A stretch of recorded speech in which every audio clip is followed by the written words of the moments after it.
හරකුන්ට විතරන්නේ අපිටත් එහෙමනේ. කියන්නේ දැන් අපිට ගෙදර කිලෝ 10ක බත්තු වෙන්න පුළුවන්. නමුත් කිලෝ 10ම කන්න බෑ. එතකොට මේ සතාගේ ඩ්‍රයි මැටර් ගන්න පුළුවන් සීමාවක් තියෙනවා.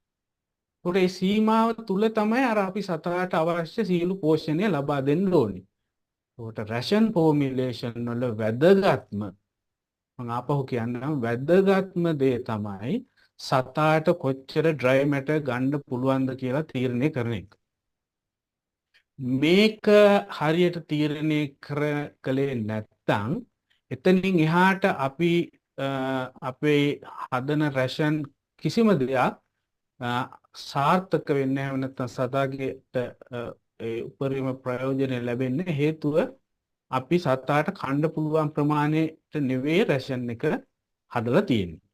ඒකට සාමාන්‍යයෙන් ඩ්‍රයි මැටර් ගන්න පුළුවන් ප්‍රමාණය රේන්ජ් එකක් හැම වෙලාවෙම ඒක නියත අගයක් නෙවෙයි විවිධ කරුණු අනුව වෙනස් වෙනවා. අපි ළඟට කතා කරමු.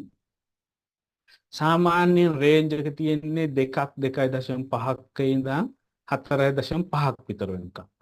දැන් උදාහරණයකට ගත්තොත් කිලෝ 100ක් බර සතෙක් නම් ශරීර බරෙන් 4.5 කියන්නේ මම හිතන්නේ කිලෝ 4.5. හරි ඒ වගේ.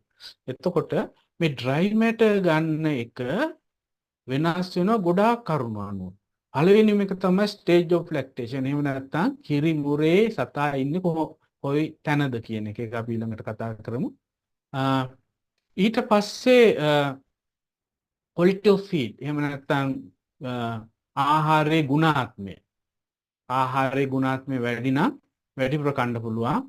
සත්තුන්ට වගේම අපිට වැඩිපුර කනවා කියන්නේ ඩ්‍රයි මැටර් වැඩිපුර හම්බ වෙනවා. ඒ වගේම බොඩි වේට් එක එහෙම නැත්නම් ශරීර බර වැඩි සත්තු බර වැඩි නම් වැඩිපුර කනවා. ළඟට කිරි නිෂ්පාදනය. කිරි නිෂ්පාදනය අනුවත් ඩ්‍රයි මැටර් ගන්න ප්‍රමාණය වෙනස් වෙන හේතුව කිරි වැඩි හදනවා කියන්නේ යාට පෝෂ්‍ය පදාර්ථ වැඩි අවශ්‍ය වෙනවා කිරි නිෂ්පාදනයේට. එතකොට එයාට වැඩිපුර ඩ්‍රයි මැටර් ගන්න වෙනවා. හැබැයි කිරි නිෂ්පාදනයේ එක අවධි අනුව මේක වෙනස් වෙනවා. අපි ඊළඟට කතා කරමු.